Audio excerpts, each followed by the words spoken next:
not a button on there that says go? Nope. But, now it says you're live. So we are live. I'm going to jump right into the introduction as to not waste any time today. Did I turn on this microphone?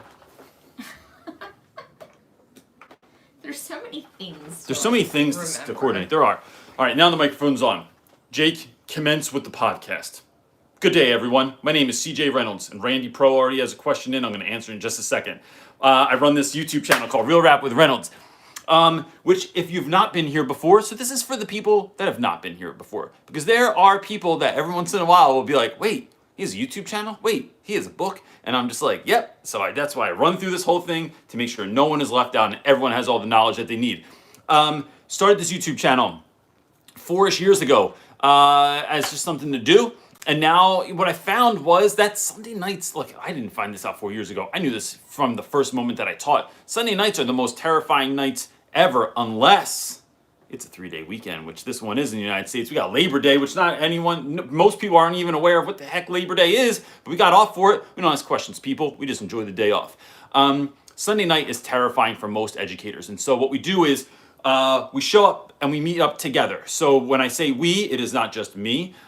This is also the folks that are in the chat. So if you're listening to this as a podcast, there's a live feed that happens every Sunday, 1 p.m. Eastern Standard Time on YouTube, which will eventually be on multiple platforms at once, but we're not there yet because that costs more money than that is allocated to other things right now. Anyway, something weird on the tongue.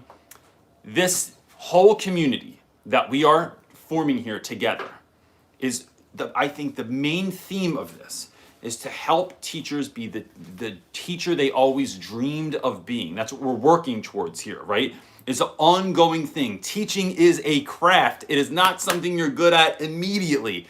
There might be some anomalies out there, right? There's somebody that did a kickflip the first time they ever rode a skateboard. There's somebody that could do a drum fill the first time they ever played drums. I took years of practice in the basement without anyone knowing, in both skateboarding. I forgot I used to skateboard in my basement. Oh, weird. You had enough space to do that? No, I mean, the ceilings were high enough, but back in the 80s, the tricks were different. No one was doing, like, kick flips and stuff like that, but, like, we used to jump off the steps. Oh, man, I forgot all about this. Anyway, it's neither here nor there. So as part of that community, there's a number of things that you can get involved in. It is this live feed. It is being a part of like Instagram. It's being a part of the Facebook group, Real Rap With Reynolds Teacher Talk on Facebook. You have to do 3 little questions to get in there, so we're sure that you're not a robot or you're not part of some company that's going to try and sell things to people. I have a book that I really put my heart and soul into writing. It is available on Amazon and Barnes & Noble and Target. It's available on Target's website. I don't know if anyone bought it from Target, but apparently it's on there. It's available. And so that exists. Also, there's also private mentoring calls. You sign up on our website, realrapwithreynolds.com, and you can sign up for mentoring calls with me.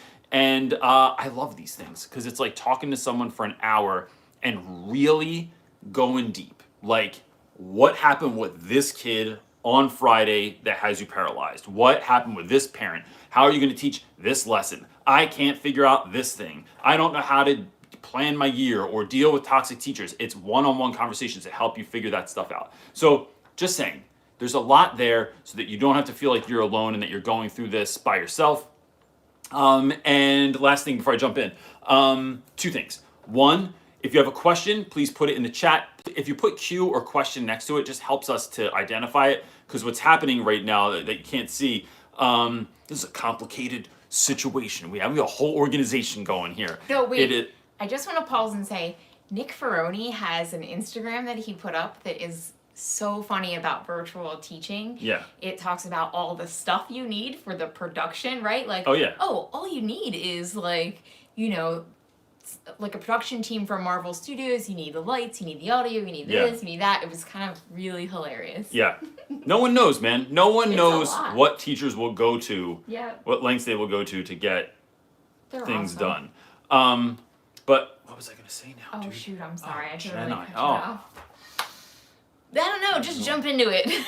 But there were 2 good things. I forget what the one was. The other one was, I have been working, and this is not a paid ad because those are different.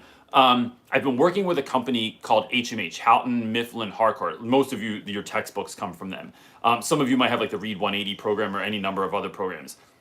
If you are part of their network, if your school bought books from them, you have access, I believe this is how it goes down, to their online content. And I, along with a number of other, they're calling us teacher ambassadors, which makes me feel like royalty.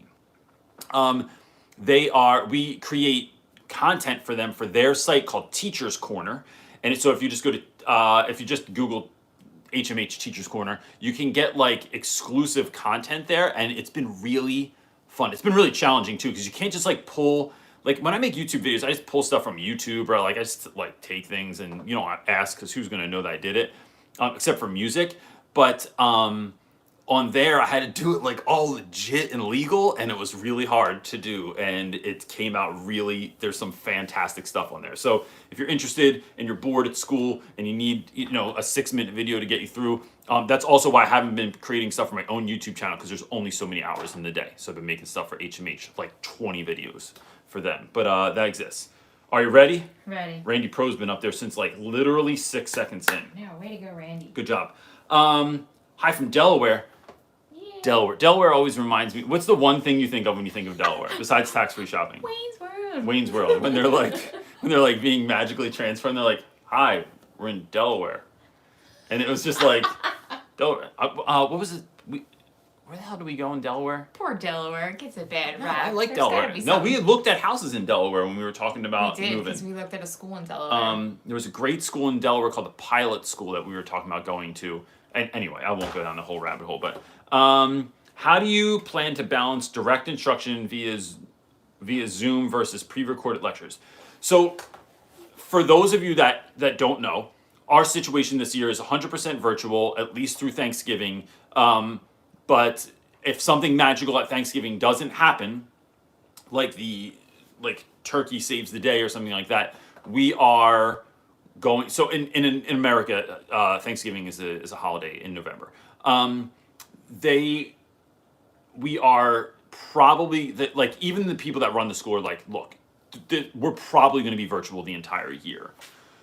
With that in mind, the school gave us what we thought was going to be an absolute outline of how your class should run, but now it's more of a general outline, which is really good because I like my autonomy. And that looks something like 5-minute pre-recorded video in the beginning of your class, which I'm not going to do and I'll get to in a second. 28 minutes of direct instruction, which is too long for direct instruction, especially with some of the students that I work with. And then like 15 or 20 minutes of like group time, and then like come back together for 15 minutes and do some kind of exit ticket or closing activity. What I'm envisioning instead is, I think the more you can chunk things up, the more you can do like give kids breaks, change what you're doing, the better. So I'm planning on doing my journal entries that I always do will be the first 10 minutes of class, right? So when you come on, that journal entry will be up I'll share my screen, it will be up there. You will complete it and hand it in using Schoology, which, real quick, does it bother anyone else when people call it Schoology? Right? I know it's common error. I know it's not that big of a deal. But I'm just like, people, you're messing with my brain because I'm going to start messing it up now. It's Schoology, not Schoology. Which Schoology sounds cooler. Schoology. But I would make it with a Q. Schoology. Anyway. Oh my God. 10 minutes of that. And then I think it's going to jump into me doing something live. Like, okay, we're all here. Let's have this conversation. Or I'm going to do like 10 minutes tops of direct teaching. And then bam, go do something. That can look like a couple of different things. I'm thinking right now that if your grades are on point, you have the freedom, you've earned the freedom to go and do this by yourself. You can just turn off your camera, you don't have to sign out, turn off your camera, turn off your mic, go do the work for 20 minutes and come back when you're done, if that's how you want to do it, right?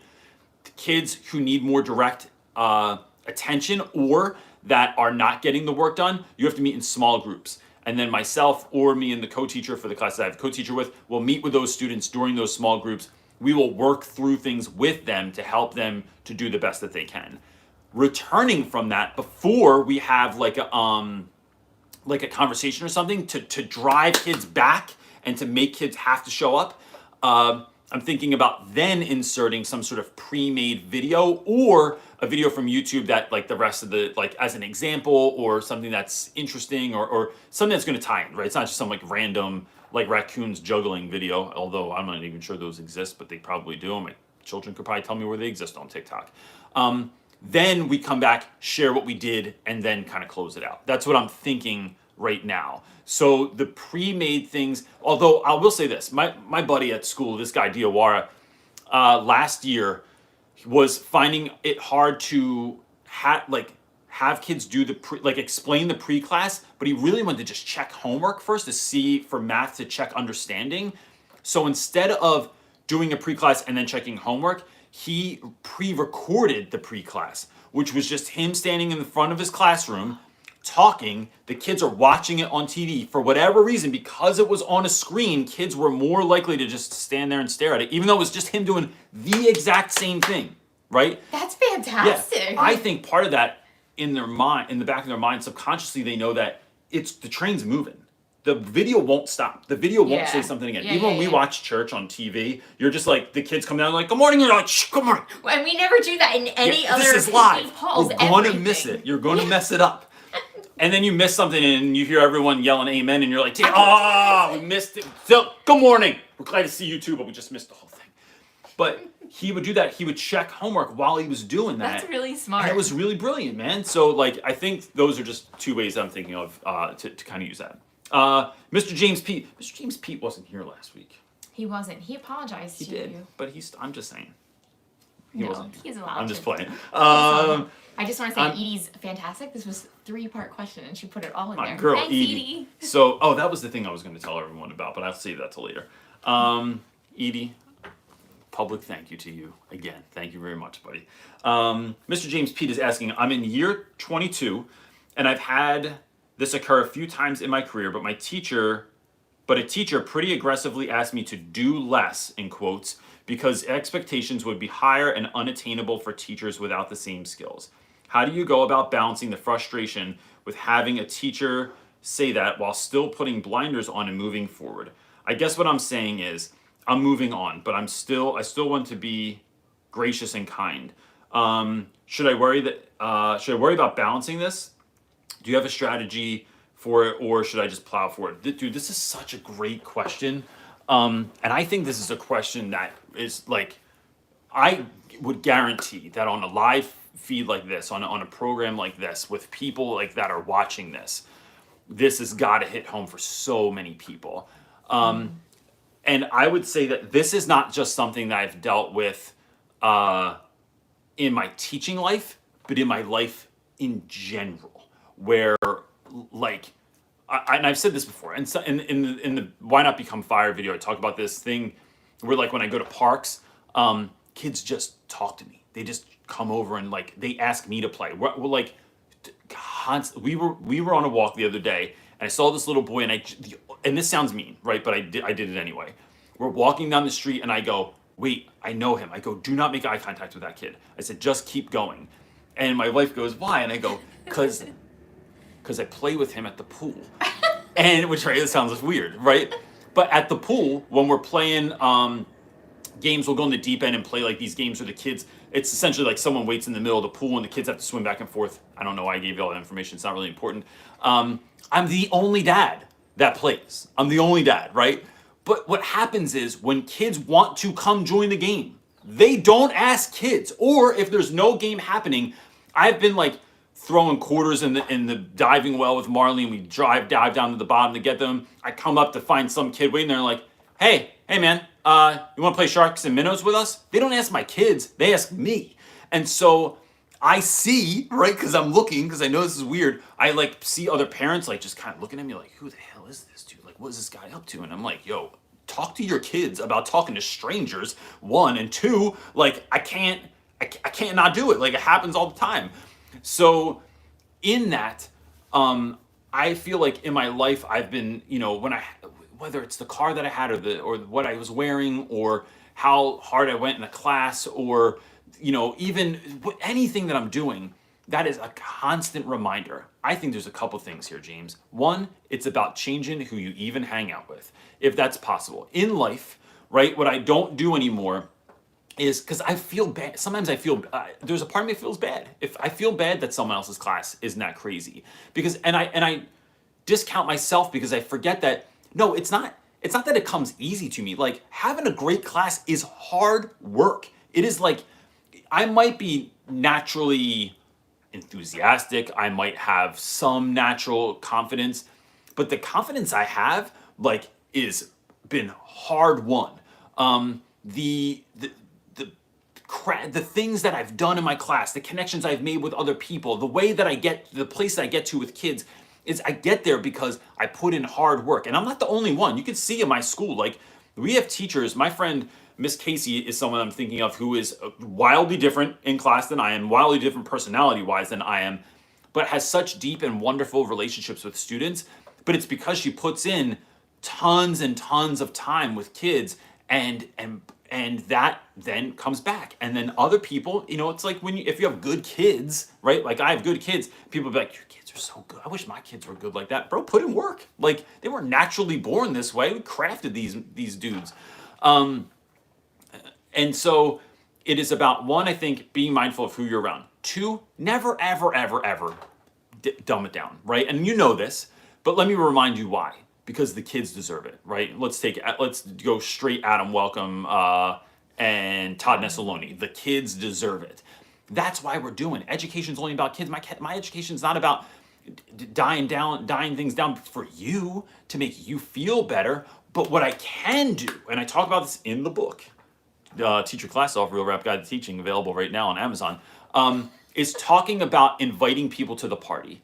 I think often folks get discouraged because they think it's a competition. And look, on some level, there's a little bit of competitiveness there, right? Like I want kids to go home on the first day of school and think that my class is the best, but I don't want them to hate everyone else's class, right? Like, I want the whole school to be doing great.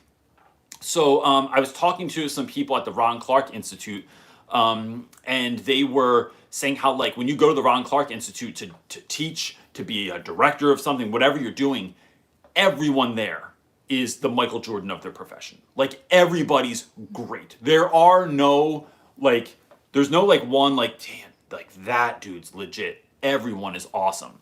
And so that's what I want to cultivate in my school. So it's about, I think, inviting people to the party, and instead of me telling someone else, like, that I'll dial it down, how about I help you figure out how to dial it up? Let's look at your class. Let's figure out some things that you can do that are authentic to you, because you're not me, right? And that is a big mistake that people make. They look at someone else and they think, I want my class to be like that. But if they are not you, if you're an introvert and they're an extrovert, it's never going to happen. If you're an extrovert and they're an introvert, never going to happen. If they are, I don't know, super young and cool and hip and they dress right and, like, the kids are like, damn, like, don't think you're just going to slap on some Jordans and roll up to school and it's all going to be different for you. It's not. You have to be authentic to who you are. And so I largely am a jackass. And so I benefit from that, from my inability to really care what people think when I'm being a jackass. And so, which is why I will occasionally shave and have a mustache and just go out to dinner with my wife, and drives her crazy, and I just think it's really funny and I don't really care what other people think around me. But maybe that's not you, and that's okay. I think the best teachers figure out what is their kind of superpower, what is their thing that if I mention my video, Why Not Be Fire, it's figuring out what is your fire and then bringing that to the table and, like, sort of exposing or exploiting or blowing that up. That's where you get really great stuff. So that's just what I'm thinking about. And that is a hard conversation, and it's hard to hear people say, but it's like, no. I will never dial it down, because what I'm doing for kids. Not doing it for me. Not doing it to be teacher of the year, right? Like, as if we even had that. I almost won it one time, but then they took it away, but that's a whole nother story. That'll be in your next book. In my next book. Almost Teacher of the Year. That's the name of the next book. Nick Lundell is asking, Hola. My school wants me to plan for synchronous learning between in-class students and distance learning students. Especially teach both at the same time during specific time. Wait. Essentially. Essentially. I said, what did I say specifically? That's not even remotely the same word. Something like that. Essentially, teach both at the same time during specific times. Any tips? Ask Edie. Synchronous learning. I think, so look, I think Nick, let me say this on the front end. For anyone that is dealing with this also. So what Nick's asking, if you're not paying attention, Nick is saying synchronous learning, right? Meaning we're learning at the same time. We are talking to our students live in person, and then the school wants him to somehow like have a live feed for his class so that the kids are at home can see that as well, and they are somehow interacting as well. For a number of reasons, I think this is a terrible idea. Mostly because how can you, I am not a multitasker. And to ask me to engage with people that are online, I'm on my computer typing or whatever, and while I'm talking to kids in class is like, bro, this CJ is like... can't even find questions on the screen during the live No. feed. Like, you cannot run a live But I will feed. say this, to my last point with Mr. James Pete, it is, I know what I'm good at. Yes. I also know what I'm not good at. Yeah. And when I'm not good at, I delegate, right? Which is why I am blessed to have you and Edie, organizing the questions. Yeah. So if you're watching this, I do not find the questions myself. I am Edie, who is my helper, all the way in Texas, is pulling your questions. She puts them in a Google Doc. Jenai pulls them up on the screen in front of me, and then I read them off there, right? Because I can't do it myself. I would be deplorable teaching like that.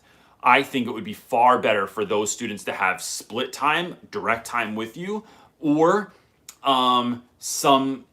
both would have some asynchronous learning, some video, and then Okay, and but then what do you do time. if this is his issue? So I'm thinking this, Nick.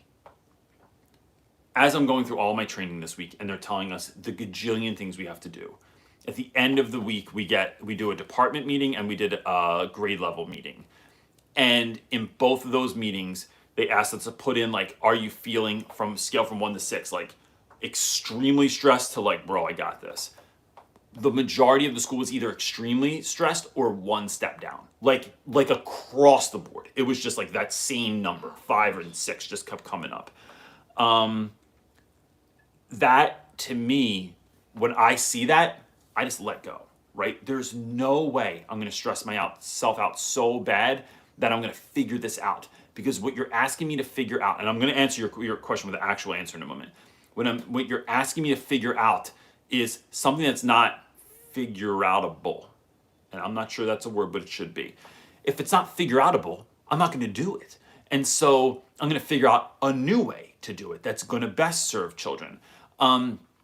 So I would say the best way to do it is to teach the kids that are in front of you in your class, right?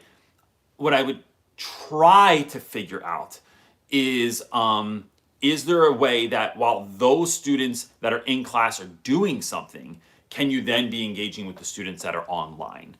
And then here's the bigger picture. I think I would be checking in with parents of the kids that are your online learners and saying look, I'm trying to figure this out, right?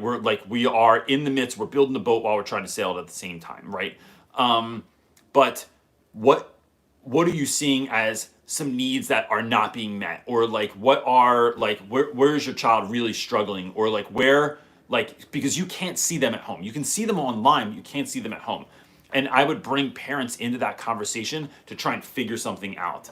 But other than that, that's a hard one because and it's a hard one because it's a model that I don't think works and I don't think is a good one for students. That doesn't change your situation. I get it. You're still stuck. You still have to do it.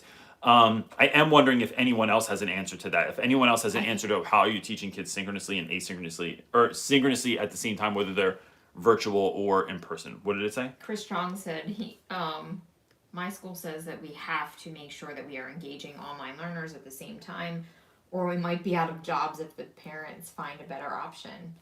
Yeah. Is he at a private school? Well, I don't know, but I mean, it's literally hanging on. That's just. And it's almost mind-boggling to me. And let's talk about more macro than that. Feel... That idea, right, of people saying you might have to look for another job if you can't do this, is so ludicrous. And I will not buy into that because fear is the reason that teachers teach the way they do anyway. It's the reason that teachers are afraid to build relationships with students anyway, and to the detriment of the child. It's the way that teachers, like James was saying, like sometimes will draw back in their classes because they don't want to make everyone else feel bad. They do that and don't teach their class off, right? Because they are afraid anyway. They're afraid they'll lose their jobs if they go too hard. They'll lose their jobs if they don't go hard enough. And I'm saying that, and look, this is a guy that has a mortgage, 2 kids, a wife that stays home and homeschools my children, a dog that has more needs than any dog I've ever met in my life. He's so expensive. He's so expensive. Love you. Like I have things like above this, you can't see this. My roof started leaking in my laundry room now, right? So like now I'm teaching in a room where my roof leaks and it's all brown and crusty looking up there, and I gotta get it fixed, right? It's gonna cost me like $5,000. That like my dryer broke last week and I had to get that fixed. Like there's stuff going on. I'm telling you that I will not fear losing my job because I did the right thing for kids. There's no chance. And so because I just think that doing the right thing is all, I mean, I didn't make this up. It's doing the right thing is always the right thing. So it's about hearing what the school's saying, I got you, and then trying to figure out a better way. And I think in sometimes going to, because the school, look, it's not like they were masterminds at this. It's not like the administration or the board figured this out because they looked at the studies or they looked at how other people are doing it, because no one's ever done this, right? It didn't happen before that we'd have to teach synchronously at the same time while someone's on the computer and someone's live in front of you. I mean, can you imagine having a party like that, or like anything else in your life where you'd have to like engage like in both places? It would be insane. So like, I just think that that's crazy. It's about trying to figure that out. So I think this is a really good question for the Facebook group too, I would say. Yes. For Real Rap With Reynolds Teacher Talk to ask and see just how people are at least surviving in that moment. That was a lot to say for not like a direct answer, but I just thought the big picture was important. My buddy Amy Russell is saying, I feel like some days I'm not engaging enough, but I need to let students do the work I assigned and be available for questions. Do you feel like the pressure to fill every moment of the virtual time? Yes. I have felt like that, especially last year when we first started doing this. And I think that that's a common feeling of teachers also, right? They're always pushing this idea of teaching bell to bell because it's rigorous. And I don't think that's the move. I think that if you think about how ludicrous that is, that's like if you were at the gym, Amy, and you were on the treadmill and then you went right into doing bench press and didn't take any breaks, and then even in your between sets on the bench press, you jumped on another machine, then you jumped on another machine, then jumped on it. Nobody does that. Have you been to the gym? People they're just like hanging out. They're just, I can't even get on the treadmill because homie's like standing there talking to someone trying to get a date tonight. And I'm like, bro, excuse me, if you're just going to talk, could you move over so I'll just use it. You don't even have to wipe it down. I'll just jump on this piece of equipment for you. There's nothing in our lives in which we feel every single moment of every single that we're there, right? It just doesn't happen that way. I think the downtime for kids honors them. It gives them a breather. It lets them take a moment. Doesn't mean they're just chilling. Doesn't mean anyone's just sitting on their phone. Doesn't mean that you're just showing a movie for no particular reason. But it's like building in those bits of rest, right? It's like when I'm really into cycling lately, and so like when I ride my bike, I will go really, really hard, and then sometimes I just don't go really hard, right? So like maybe I'm going downhill, maybe I'm on like a nice flat piece of road where I just kind of stand up, pedal without my hands.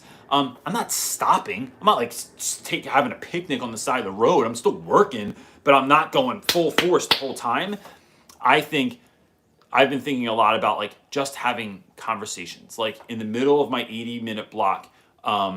Hey, all right, let's take just 10 minutes. I'm really interested. I've been watching this on YouTube, or my kids have been really watching a lot of Phineas and Ferb lately, right? Has anyone watched Phineas and Ferb? What's the draw for the show? What do I need to know? Does platypus ever talk? I don't really know. It's a green platypus on the show. Doesn't seem to say anything. The one brother's from Britain. I don't even know how these two kids are related. His head looks like a Dorito. it's bringing up things that your students might be interested in or giving them space to just talk and not feeling like you have to fill every moment. Because the people that, again, and I'm not trying to just bash schools, but so often the folks that are creating these policies have never been in the classroom and they don't know what actually works because it works. They're creating models that look good to the community, to the stakeholders, to the investors, so that it looks rigorous, but it's fake rigor. And I think that any of us that have been in a classroom for a minute, you know that like you don't have to fill every single moment of every single day, that sometimes the things that really bring your class together are the off moments. It's like you don't play music by just going, doo. Even if you like take it up and down, there has to be spaces in between, and that's what makes the song beautiful. And so just remembering sort of that mindset, but doing it intentionally, right? There's a difference between taking breaks, having conversations, having teachable moments, from kids getting one over on a teacher, from teachers just going, all right, we done? Yo, we're done for the day. Let's just chill. And then like the teacher's like sitting back at their desk doing God knows what, and the kids are playing trash ball by themselves. That is lazy teaching. But how can you just have a conversation? Guys, what have you been doing? Girls, what have you been up to? What are you watching? What are you seeing? What are you reading? Whatever. What do I need to know? What does old me need to know about young people? What are you guys into right now? And that's a great conversation. And kids will tell you all kinds of weird stuff. They'll be like, do you know about this? Do you know about this app? Do you know about this thing? Do you know about this TikTok? Do you know this thing happened? Did you hear about Chris Brown now? It's all this stuff that comes up, and that's really a fun conversation. Catherine is asking, how long did it take you to lesson plan your first year? This is a great question. I feel like it's taking me forever, in capital letters, to plan engaging lessons for my students, especially in a virtual setting. Catherine, it took me a long time. I would say most of the weekend I would do lesson plans, and totally stress myself out. I think what changed things for me was realizing that I, one, did not have to recreate the wheel. That when you recreate the wheel, it is just, you get no extra credit from students, from staff, from anyone else in the world, right? If you think about how many people actually know what you're teaching, right? There are no, like quick lesson, I'd say most school, we're gonna go 99%. That's the number I'm putting out there. 99% of schools do not read lesson plans that teachers submit. The end. They collect, and I know this because I meet with like folks that are the admin, like when I get to go to all these conferences and stuff, and I ask them this question, and they go, one woman told me she got up at a conference, the NJPSA conference, no, dude, because she was a boss. Oh. She said it on stage in front of everyone. Okay, in a good way. She goes, I do not collect lesson plans anymore. I just assume teachers do them. It's their professional responsibility. But I do not. She's like, she talked about how much time it took to collect them, to check them in, and not even to read them, but to just make sure they had like all the things they were supposed to have. She's like, it took like so much time up every week. She said, instead I go around now, check in with teachers. Yeah. I walk in their classrooms and see what it actually looks like. Because I did lesson plans. Here's another thing. I did lesson plans my first year. The next 4 years in that school, I handed in the same lesson plan. Oh, it's first week of November. Here's this lesson plan. Didn't matter if it was what I was really doing because I knew no one was looking at it. But now, and I always had a lesson plan. I always had something sketched out or an idea or something I was going in with. It wasn't like I was just showing up and spitball, or what the hell do you say? Yeah, I don't know. I wasn't just like, it wasn't just off the cusp or cut. Oh gosh, I'm really winning right now. But it was like, I didn't want to spend my time doing that thing. So I think looking for stuff online, and the way that I did that was, and I've talked about this in a million videos, looking up great lesson plan for Lord of the Flies. What best lesson ever, Lord of the Flies. Amazing lesson, Lord of the Flies. And then I would print all of those out, actually print them out because my computer screen wasn't big enough for this at the time. And then reading through all of them and saying, I like this idea, I like this idea, I like this idea, I like this idea. And then it looked like Minority Report. On my wall, either in my classroom or in my house, I would tape all of those up there, put them in an order that I liked, and then figured out how to connect the dots. Okay, with what we're doing, how do all of these fit fit in a way that actually makes sense and is actually going to move the needle forward for my students. And then, that's one thing. The second thing I do is I started, and I learned this from my friend Randy Rebai, who's a really great author, and you should buy all of his books. Randy took a Google spreadsheet, put all the dates in, and then reverse engineered. He said, I have 5 weeks to teach this book, right? So it's like, put all the dates in for 5 weeks. Then went through and said, okay, on the school calendar, we have off this day, half day this day, we're doing this day, there's a blood drive this day, and kids won't be in class. Whatever it was, plugged all those dates in. Then I systemized my class. I made it systematic in that every Monday is vocab, every Friday is assessments, and I didn't really go in order, but every Wednesday is independent reading day. So given that, if every Monday I know I have to do vocab, and every Friday an assessment, and every Wednesday is independent reading day, that leaves me with this much time during the week to do other things. And then allocating that time appropriately to get from the beginning date to that 5-week marker period at the end of my unit. And that's how I figure out what my class is going to look like. And then it's always going to move, right? So making your lesson plans overly precious does good for no one, because maybe you did something for 3 days last week, and then like Wednesday, Thursday, Friday, and then on Monday you realize the kids have zero idea or no recollection, or they didn't really understand it, or you didn't teach it that well, or no one was paying attention, or whatever, and you have to go do it again. So now you're just pushed back, which is fine, right? You can always add time on, or take it away from somewhere else, or don't have independent reading one day, or skip vocab 1 week, or don't do it instead, whatever. You're the master of the boat here. So that's where you find that wiggle room, because you just want to make sure you want to make sure kids are learning. Well, which is the problem with scripted lesson plans, right? In those models, the train keeps moving, and if the kid doesn't get it, sorry man, the train's moving, we'll catch up with you later. And then you just keep going. No, you stop the friggin' train, you go back and pick that kid up, put him back on the train, and then or go backwards and then go. But you are trying to figure out models that are going to serve the kid. So it's about looking for stuff online that already exists, and then your job is to simply sprinkle the magic on it. And that looks like, how do you make it engaging? How do you make it a little bit fun? Things don't have to be all fun, right? It is like when my friend Billy makes Brussels sprouts. This is the greatest thing I ever saw in my life. I hate Brussels sprouts. She simply sprinkled a little bit of sugar on them, cut the bitterness in half, and it really made them super good. And now I love Brussels sprouts, because she sprinkled a tiny bit of sugar on Brussels sprouts.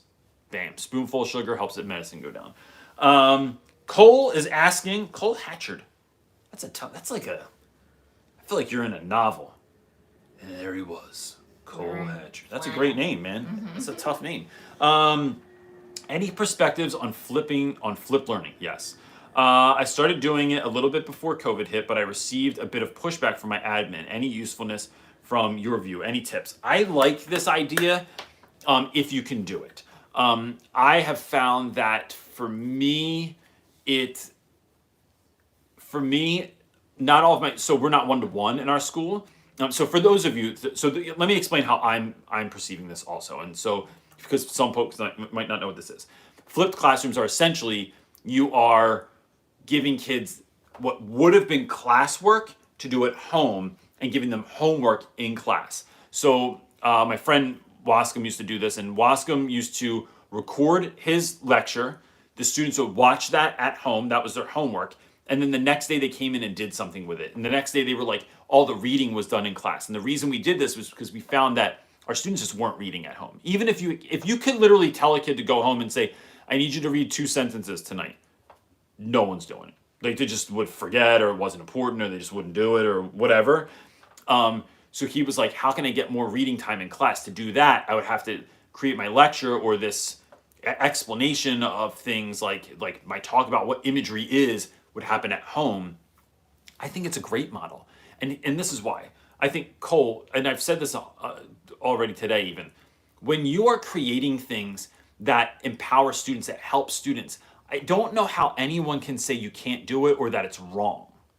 If you are doing something and you can, so what I would do is track your data and say, I realize that this wasn't, that people had an issue with this last year. But if I could just show you the grades, if I could just show you the average amount of reading, if I could just show you the comprehension rate of the students. Like in some way you're tracking that data and what I would do is just give some sort of brief assessment once or twice a week to just check for understanding, make sure kids were doing it. But if those numbers are going up, who could argue with that? And if they do argue with it, bro, what are you talking about? I just told you that kids are getting better grades and my engagement's better and all these markers are going up, then that's what you need to do, is just track that data. But I think that, and there's reasons that I don't necessarily have to go into now that like I chose not to do that, but, actually I can go into it.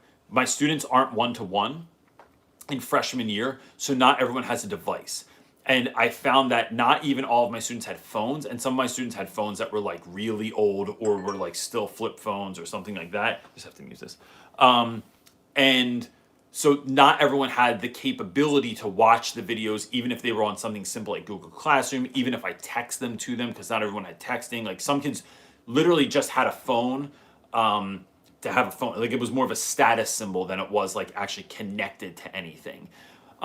So that's why I didn't do that anymore, because it just found like the students didn't have the capability to watch the video content. But I think it's a great idea. Yeah. Eric, you're gonna move that down? Oh yeah. I am so hungry all of a sudden, dude. I am too. Crazy hungry. The wife and I are doing this new eating experiment called the slow carb diet. Tim Ferriss's version. Rules. And I'm not. Well, yesterday was cheat day, so we ate lots of sugar and carbs. Oh man. And that was glorious. Straight Jersey. Pork roll, egg and cheese sandwich on a roll. But today is back to health, and we had a good beer. breakfast, but I'm really hungry now. So what else anyway, did we eat yesterday? Milano cookies. Anyway, ice cream. We are eating in a different way, and I'm incredibly hungry right now. We also did all like exercise. There was a lot of exercise today. Eric Hulse is asking, new to the channel, love your content. Thanks a lot, man. I really appreciate that. It really means a lot to me. Like when people say that. I'm teaching with a hybrid model for middle school music. Any advice for teaching both live and online students at the same time, keeping them both engaged in learning? We kind of already spoke to this, but no, don't burn yourself out. Take care of because it's an impossible ask. Let me add this to that conversation. Let me add this. And I realize some schools are far more strict and they're going to be like to come down on teachers a bit harder than other schools. I would say this, Eric. If you have to do that, right? And to I forget what the name was of the last person that asked that. If you have to do that, can you figure out a way where you're going to just keep pivoting? So too often in teaching, I think that educators want to find, and I'm not saying this is you, right? I'm just saying in general. Want to find, and let me say it like this. I'm not even going to blame other educators. I'm going to say this was me, right? When I started teaching, I wanted to figure out the way to teach that I could just ride that. I was trying to find the current and I could just sail into the sunset of retirement or success or whatever. But it was like the minimum amount of work, the maximum amount of effort, and I would just cruise in, right? But like teaching is less like trying to find the current or on a river and more like whitewater rafting, right? Where sometimes you're paddling your ass off and sometimes a rock hits you out of nowhere and sometimes somebody fell out the boat. Oh, we lost Jim, fell out of the boat. That's what teaching feels more like. And so I think in those moments, two things to keep in mind. One is how often can you pivot and change and be very clear with kids about this. Like whenever I change something, whenever I plan something for class and it doesn't work, I would tell kids like, hey, look, because you always have that kid that's just, always have that one kid that's not afraid to, or has zero filter or will just say anything they think. And they'll be like, yo, this is boring, yo. Reynolds, this sucks, bro. I don't want to do this. This is boring. And it's like, when a kid says that, you have two options. You can either get offended or you can go, is it? Maybe they're right. Maybe, hey, I'm not going to lie, bro. You might be right. This might be a little bit too boring. And then pivot and not feel like so dismantled. It's like when you throw, I'm so sporty these days. When you make a play, when you throw a pitch in baseball and someone, that's not really a good one. But like, there's all these different, I don't know. Why do I use sports? I'm not even good at sports. And I barely watch them. But if I'm just thinking like, there's always plays in football, but you have to have a number of different plays to see which one's going to work. And so it's about figuring out what works for your students. The other thing I'm thinking about is this. can you have fun in doing that? Is there a way this year that instead of being stressed, right? And I'm talking to myself right now too. Is there a way you can have fun with this? It doesn't make it necessarily suck less. It changes your reaction to it. So I'm going to post this thing on Instagram today. There's a couple of dudes I follow on Instagram and beyond, Jesse Itzler and the School of Greatness. I forget what the dude's name is right now. Humble the Poet, Aubrey Marcus, a bunch of other dudes are in Sweden. And they're doing this Wim Hof training. And Wim Hof is a guy that talks about cold exposure, which is something I'm really interested in right now. And so they have a video that they posted on Instagram of them in a giant galvanized metal tub, and it is filled with ice. They're in the snow, and they're in just swim trunks. And they are all smiling, and they're all chanting and singing this song while this is going on. And I loved it so much because it just made me think, being in the water, it didn't change the water, it didn't change the weather, it didn't change the amount of ice, it didn't change the length of time that they had to stay in there, it didn't change any of that stuff. What it changed was their response to what was happening, to refuse in a way to be brought down by this. And look, it was of their own volition, but you know what? So was teaching. Teaching was our own volition.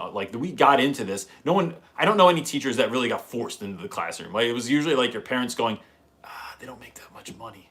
You're going to be living in our basement next to the Christmas decorations for the rest of your life. But it is, can we kind of laugh in the face of all this? Not to belittle it, not to make this not significant, not to take away from the tragedy that has been COVID and all the people that have been lost to it. I'm not trying to minimize that in the least.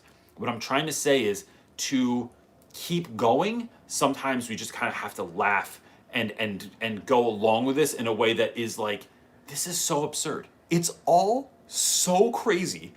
I'm not going to let myself go down that rabbit hole of getting chewed up by it. But how often can I pivot, and can I try to have fun with this? And how open with my students about both of those things can I be to help us kind of get through this together? What you got, buddy? Miss Warren is asking, where is the balance between fun and magical with rigorous and challenging? Love it. I want to sprinkle magic on all my lessons, but I worry that my content will not be taken seriously. This is such a great question. I don't know, I'm clapping a lot. I'm this is You get very happy. What's that movie? I don't know. When the mom is Hercules. Nutty Professor.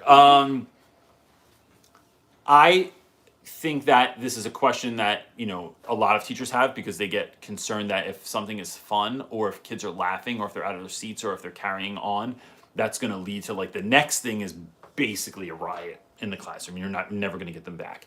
I don't think that's true. I think it is there's a couple of things there, and it is because I've had classes that they just can't handle it. I had a class last year that we were doing ghost stories. And some classes went to, I gave everyone a battery powered candle. We went down to the basement of the school, and everyone had their candle, and all the lights are off in the basement. And Philly basements are it is grimy. It looks like where you go to put the lotion on in Silence of the Lambs. And so it's big stone walls. The root, it leaks down there sometimes, not on the kids, but in the basement and stuff. And it just smells like a cellar. And yeah, it's creepy. Oh, it's creepy as hell, man. So we went down there. We stood around this table that I had set up already. Everyone put their candle on the table, and we read ghost stories. Another time we read children's stories with the students down there.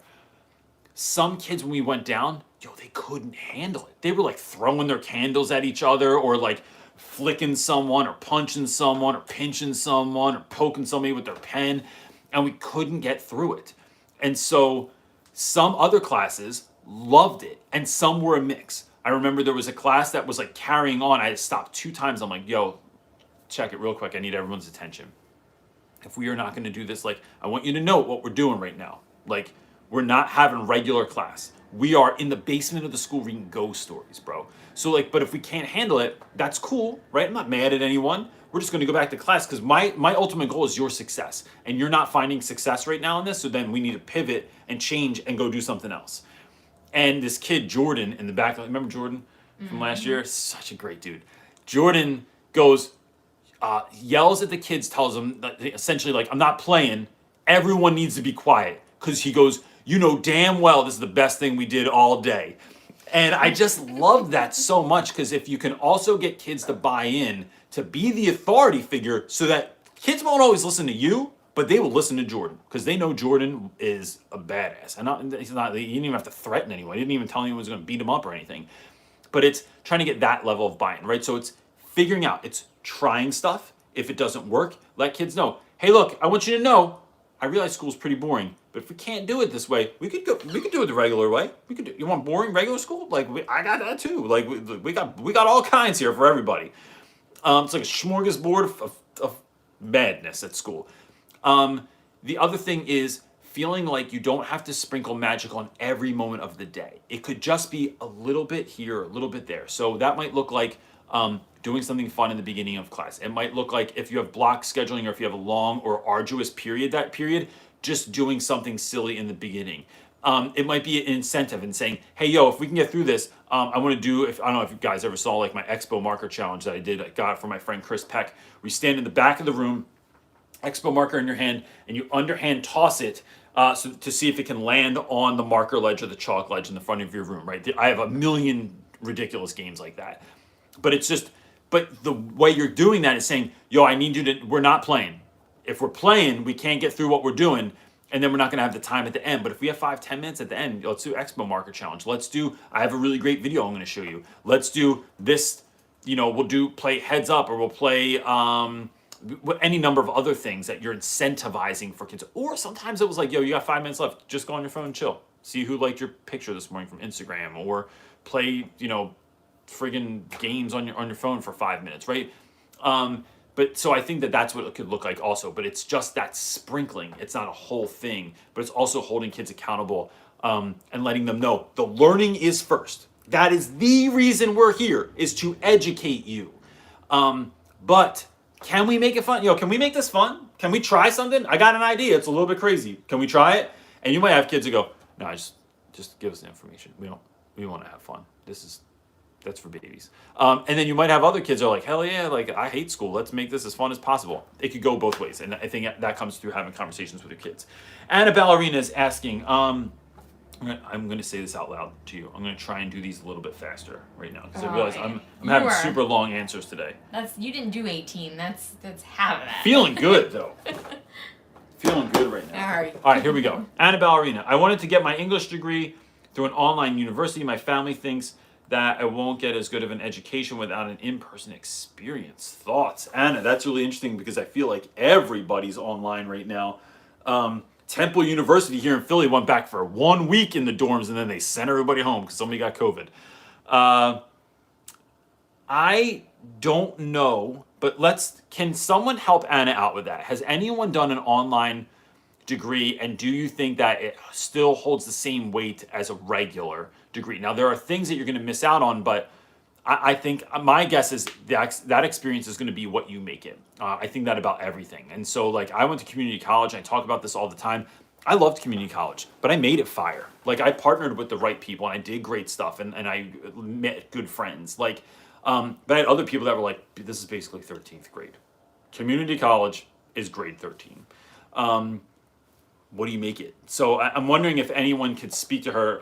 So that's Anna Ballerina is looking for this, and what do you think the main differences are, or if there's a value difference between online schooling for college or in-person learning for college. Sarah Whale is asking, let's say Sarah White, which is someone that we know. Mm-hmm. Hi, Reynolds. Hi, Sarah. Any innovative or imaginative ideas for checking work that isn't kids just lining up at my desk? We're not allowed to circulate around the room anymore. Many thanks from the UK. Love the UK. We're watching Peaky Blinders right now, and I'm sure that is not a direct representation of your country, but it's a great show anyway. If I couldn't move around the room and I had to check work, you would do just the irony is kids can line up at your desk, but they can't do that. I sometimes, the way that I would check work was sometimes like, even when I could circulate, I find silly silliness makes I think The Spoonful of Sugar is one of the greatest songs ever written. Spoonful of sugar helps the medicine go down. If you've not heard that song in a while, you should go back and listen to the whole thing again. Because it's simply saying that anything can be fun if you try and make it fun, right? Just try and make it a little bit silly. And so I would check work. Sometimes I would do stamps. So I used to just walk around and like put like a check or a check plus or a check minus or whatever on kids' work, or grade it real quick and hand it back to them. That sucks. It's boring. But I found that instead of putting a check, I used a stamp, which saved me time because I didn't have to write anything. But I would just use stamp something and put it on there. That was really fun, and it just made it a little bit more like ridiculous, especially if I use dumb stamps. I find that using scratch and sniff stickers are still to this day one of the greatest inventions of all time. They really need to make some, or if someone knows where they are, they should let me know, stickers that stink. So like I want a sticker that smells like feet or, boogies or something like that, so that if someone's grade sucks, it's like, bro, here's what you just got. You just got burp. That's the scratch and sniff sticker that you got, because that's basically what you gave me. So it's because there's always that kid that writes like, the answer is, and then they don't put it, or like, I felt in this part like, and then they don't put anything. It's like, you just made me read this whole thing, and you didn't write any answers. You just put it. It was like an illusion. It was like you ran to the edge and then didn't jump in the pool. Like, come on, bro. I find that doing stuff like that, or like I would just give random stickers. Like some kids would get stickers, and then other kids that did half the work, I'd rip the sticker in half, put half a sticker on there, and they're like, what's that? And I'm like, well, you did half the work, bro. Get half a sticker. I think just some silly things like that are really fun to do. So yeah, I wish I had a better answer for that, but someone said have a Target and have them fold their paper like paper airplanes and throw it. Yes. You could even have just like an empty wastebasket like up by your desk. Yep. And I would have them like, can you get it in there in any way? Extra credit. Yeah, it's like, what you if get a point extra credit if but you they can't ball it into trash like in a ball, because then it's hard to read. Yeah, but there's 100. No, or I'll tell you what works. Oh, I don't have any paper. I've never made a video out of this, I don't think.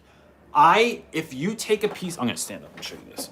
Ow, legs hurt because I'm old. If you take a piece of paper and you any piece of copy paper, and you go like this with it, if you can get it right, that paper will coast. And I have gotten that paper to go 3 to 4 seats back in a row to a kid. Where when I'm handing out papers, I don't want to walk down the aisles. It's awkward. And the hand on a stick only works for collecting stuff. So, but if I can float that, and it amazes the hell out of kids. They're just like, what just even happened? I'm like, bro, I got skill. I'm like a Jedi. Like, watch this. I'll just be like, watch this. And sometimes it's a fail. But getting kids to do stuff like that, or last thing I'd say about this, asking your students, guys, this whole lining up thing, I'm not feeling it. I need creative solutions as to how we can come up with, how we can hand in papers. This is part of your homework. You will write it on the back of tonight's assignment. The winner tomorrow gets this, right? So whether it's a prize, whether it's points, whether it's whatever. I used to give microwave popcorn out as a gift, and then I would be like, if kids would win, because it's so cheap, you just get it at the dollar store, and they're kids, so they'll eat anything. They're like raccoons. You just like I would send someone down to the office, or this is another thing. If somebody got kicked out of a class or waiting in the hallway, I'd be like, yo, bro, come here real quick. Go pop this in the thing. Don't open it either. I don't want to see that you freaking ate some because you got kicked out of class. Go take it to the office, ask them to pop it for Reynolds. And then that was like your incentive. And then you would just get to sit there and eat like my dollar store popcorn. And kids loved it. That's awesome. Naomi is asking, we are face-to-face in 2 5th grade classes. School has been in for... Face-to-face in a 5th grade class. All right. Face-to-face in 5th grade class. School has been for 3 weeks, and I've had so much bullying. I'm a first-year teacher. How can I best handle students treating each other terribly? Oh, man, I didn't see that coming. I think that, one, it is about being relentless. I think that bullying is something, I have a whole video on bullying that I talk about, and I talk about it extensively in my book. I was bullied bad. Not like when I was in elementary school, it probably wasn't as bad as I remember, but you know, your threshold is a lot lower in elementary school. So like 5th grade, I was good. 6th grade, I got bullied a lot. 6th, 7th, 8th, and then 9th grade, I just got beat up every day because I went to like literally the worst high school in South Jersey. But so I think it's important because this is a moment where those kids are, and look, not that you don't already know this, but I just want to say it. It's a moment that these kids, they hold on to for the rest of their lives. Everyone on here has some moment when they were growing up that it still sticks with them. You still remember that jerk in class that said the thing to you. You still remember the kids that followed you home. You still remember, like, when you drive by that corner now, like, that's where I got in a fist fight with that, you know, redhead kid. True story. I totally remember the piece of paper that someone cut a tiny slit in the middle of and then taped it to his face to make fun of my 2 front teeth. Oh, because you had buck teeth when you were younger. Yeah. It was terrible. Yeah, right? So that stuff is what we hold on to. I think there's a lot you can do here, right? And there's a lot of teachery stuff you can do too, like report kids to the office and call their parents and refer them to somewhere. But there's a couple things I would do here. One, kids that are bullies. Look, this is like so cheesy, but it's really true. Hurt people, right? There's no one in the world that bullies for no reason, right? They weren't just born a bully. They were, you know, maybe if you're Jeffrey Dahmer or something like that. But like, I think innately, those kids are coming out of some kind of hurt. The first fist fight that I was ever in was a kid named Jeremy, and he had a little rat tail. This is like 1989. Rat tails, for those of you that don't remember, was like basically like a strip of hair that went down the back of your back, made your head look like a sperm. That's why I probably didn't help that I call him sperm head. Anyway. Keep going. He was the first fist fight that I ever got in was the 6th grade, right? And it was a big deal because kids at my school had never seen a fist fight before. When I think back now, that kid was in foster care, and then he was later adopted by 2 older people that took in a lot of troubled young people that lived in this house with them. And now it's like, it makes sense to me. Like that kid, like how much hurt were you going through in your life? And then you see my happy, jolly ass walking around the classroom, like being friends with everyone, and you're just like, nah, I don't want to be friends with you. You're a piece of crap. And I'm like, whoa, no, bro. No, I'm cool. Everybody likes me. I'm fun to be around. He's like, no, you're not. You're a piece of crap. And like, when you're a kid, you're just like, damn. So we end up getting in a fist fight. I think finding time to spend with those students is ultra important. Calling home could be important too. Seeing if there's anything that's going on, seeing if the parents can inform you about anything, because kids don't always know what's driving them to act in a particular way. But parents might say, hey, look, last year someone died, someone got in trouble, someone got arrested, someone got sick, someone almost died, something happened, right? His dog got sick, whatever it is. We moved. Kids don't always know the source of their trauma, so it's hard for them to talk about it. But, so calling home could be interesting. 2, asking kids anyway, because sometimes they do know the answer. They do know where their trauma comes from, and that's a really good place to enter into it with students. Let them know that you care. It's always about telling kids, I love you, right? And you can use your own language there. I say love, not comfortable for everyone. I love you. I can't stand your behavior. You are perfect. You're wonderful. God made you, and you're perfect just the way you are. Your behavior sucks ass, and it needs to change. Don't know if you want to use that language with the 5th grader either. But it's about communicating that with kids, and not just giving them ultimatums, not just telling them that they're in trouble, not just telling them that if you do this one more time, do it again, I'm going to call your mom. You want to stay after school? You want a detention? Blah, blah, blah, blah, blah. None of that matters. It's, yo, I see you, and you're doing this thing. What's up? You know this isn't right. Like, you weren't raised by wolves, and if you were, let's talk about that because it's fascinating. But it's about having that conversation. The other thing is letting the student know that's getting shit that they don't have to take it. That you are someone that's there, that you see it, that you're working on it, and that if it keeps going on, they need to come to you to help them figure that out. Doesn't mean they don't play a part in that restorative process, right? It's not like you're coming to me and then I'm like the hired gun that has to go handle your problems for you, right? This is helping kids navigate troubled situations, having kids navigate moments where conversations are difficult to have. And so it's about addressing that. And then sometimes if I had a student, and this has only happened a few times, but like, let's say I have a student that is autistic, and there's no way, shape, or form that a lot of times I've had these students that like don't even know someone's really making fun of them. Like they don't get the joke. They know someone's doing something, but they're not adding up one and one. Or they'll try and say something back, but it's just like they don't possess that skill to be able to use sarcasm because it's not, in their toolbox. So it is about doing a couple of things. Letting that kid know, the kid that's being bullied, that same thing. I care about you. No one's going to mess with you. Bro, I got you. You're my homie. I'm not going to let anything happen to you, right? So if someone's bothering you, and even if it's not in my class, come talk to me about it. Doesn't mean I'm going to go tell on that kid or go handle it and be like, Miles told me you were doing this. Kevin told me you were doing this. But it's about letting them know that they have someone that is trusted and that will ride for them. And then I have oftentimes asked that student to go somewhere else.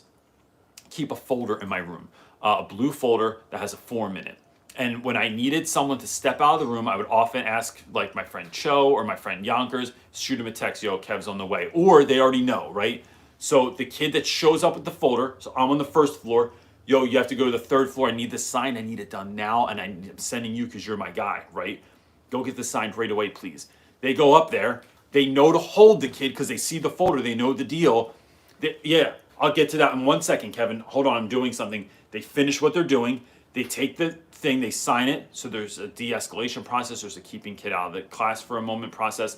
And then they come back with the signed thing. While they're away, I will often tell kids this. Yo, listen to what I'm saying right now. My guy left.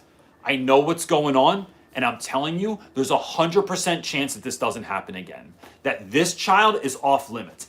I love making fun of people. It is like one of my favorite parts of the day is teasing kids, is messing with kids. But you have to know your audience. And if you're making fun of someone and it's not a fair fight, then it's not going to happen in my class. That if you want to talk smack, like, and then I'll point kids out, like if you said something to him or you said something to him, like I know you got the skills to come back, right? Or like he's always talking trash anyway. But this particular student is off limits and there will be no other talk about this. And that is always met. I never get pushback. I never get like, well, why? What about me? Or what about me? Or why does he get special treatment? Everyone like already realizes that that student was someone that they shouldn't be making fun of. And I also just don't do lazy jokes. You can't make fun of fat kids because they're fat. You can't make fun of someone's hair because for reasons that like they can't help it. So like I had a student that was, I've had multiple students that were bald for some, medical reason. Kids that had burns, kids that had lisps because they had cancer before, or because, or someone that has like a peanut allergy. Like that's lazy. Like, all right, peanut allergy, I do mess with those dudes sometimes, but I know my audience and I love them and they know where I'm coming from. But there's no lazy put downs in our room. Go deeper. Look for kids that need chapstick and ask them why their lips look like that all the time. It's really funny and it's a great joke. So that's just a few things I'm thinking about for that. A few? Holy smokes. Dude, that's an important topic really though, man. Important. And like, you know what I'm saying? Like, and it makes me riled up because bullying is something I think that teachers look the other way. Because it doesn't look like, or it doesn't look like, it's like, oh, all they were doing was saying this. But when you're young, that shit is hurtful. When the first time someone told me my nose was big, I was like, damn. I like wanted to go out in public like, I wish it was freaking coronavirus. I wanted to have like a mask on my face. Or someone told me my ears were big, or that I have a space between my teeth, or whatever it is, right? And then when you're young, it hurts. And it's because you have no scar tissue yet. And it's like, kids will get scar tissue eventually anyway, but it's not going to be because some dick is like treating them unfairly in class. You're at time if you would like to. Okay, so I have time. I am overtime here, and I'm trying to keep this to spend time with my family on the weekend at a minimum. Let me see what I can do in 5 minutes. Okay. Gotcha. All right. John is asking. John Trevino. Trevino? I feel like it should be Trevino. Anyway, John is asking. how have you been lesson planning for online learning? I am a new high school social studies teacher with 3 preps, and I feel like it's taking me longer to construct a single lesson. Any tips for more effective planning, essentially? John, I would say this. I already sort of answered this question, so if you listen back, that's in there.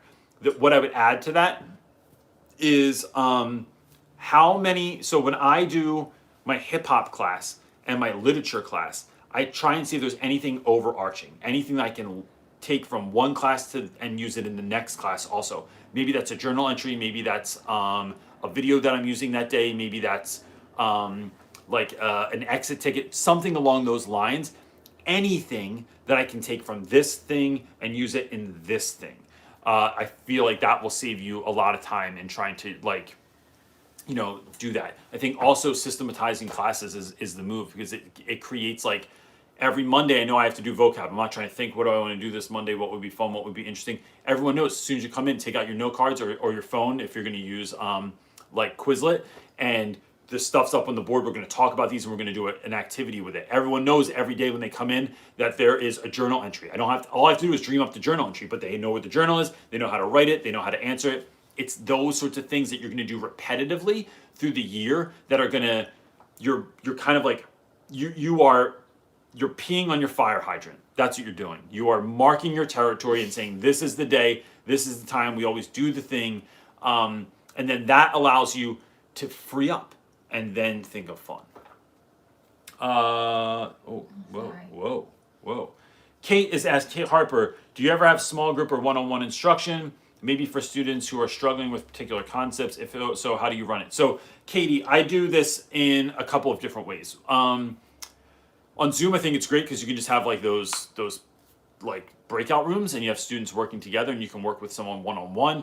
I've also done this after school and during lunch. Is probably the best time that I found to do this. Which right now that's not really conducive, but going forward when we go back to school, it is a good idea because you are creating a safe space that's not part of class time to interact with students. And so like when I had kids that spoke English as a second language, they'd all meet in my room at the end of the day. Everyone would bring snacks. There's like reggaeton on the radio, and like we're just jamming and learning, the Odyssey, even though it's not your primary language. If not, I just, when everyone's doing independent work, I will get a group of students together and be like, yo, I need, and I make it different all the time. So no one knows that it's like those dudes all the time. I need you, and you. Come over here. Help me. Let's figure this out. Or if someone's done and they're a good dude. So like my guy Ham that's in a ton of videos, even though he's a complete jackass, Ham was a really, really sweet guy.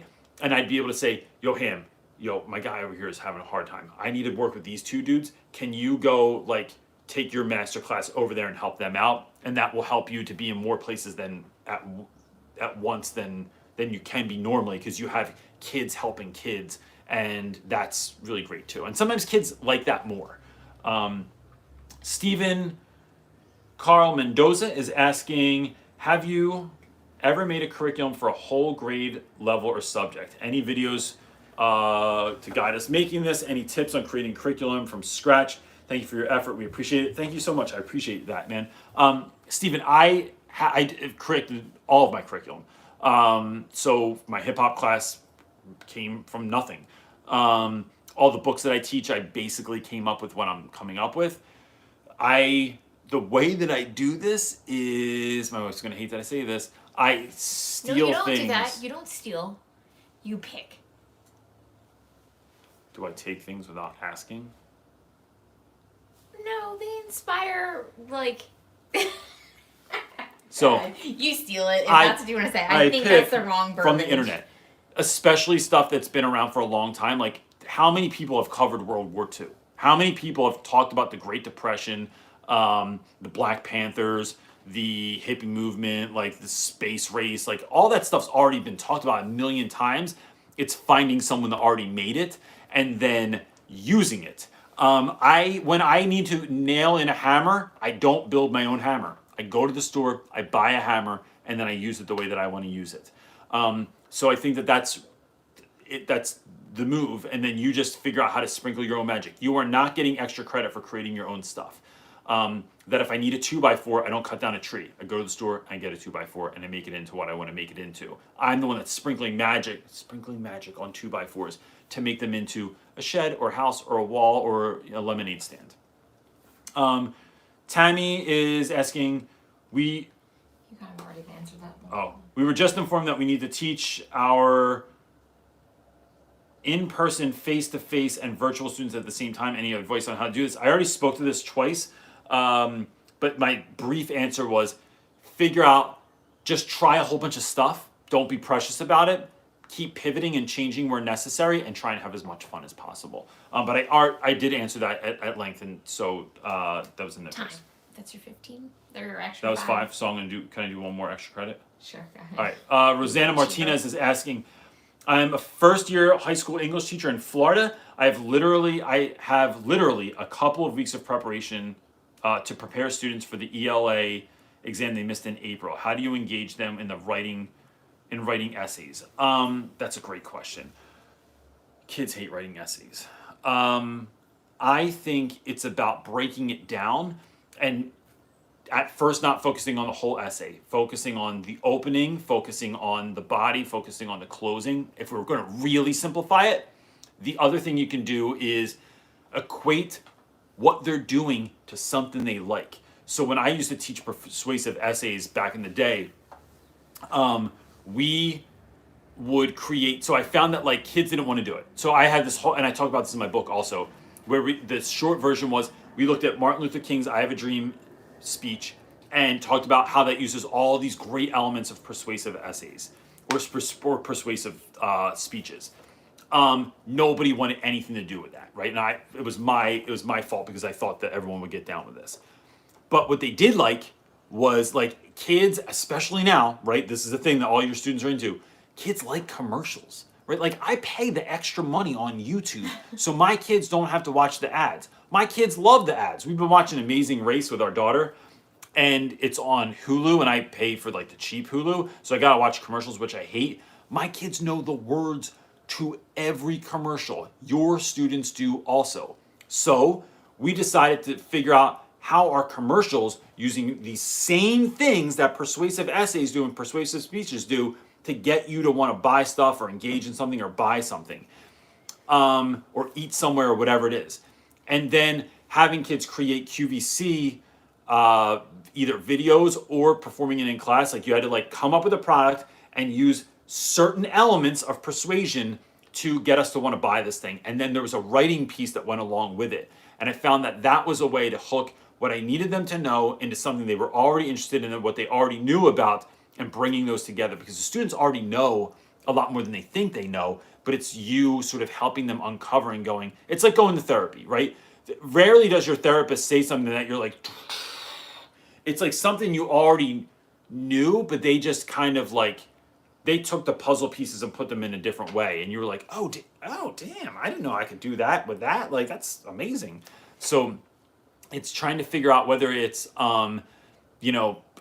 whether they're writing commercials, whether they're writing love notes to someone or a love song to someone, or, it was always about taking certain types of writing and saying like, I want you to write your eulogy.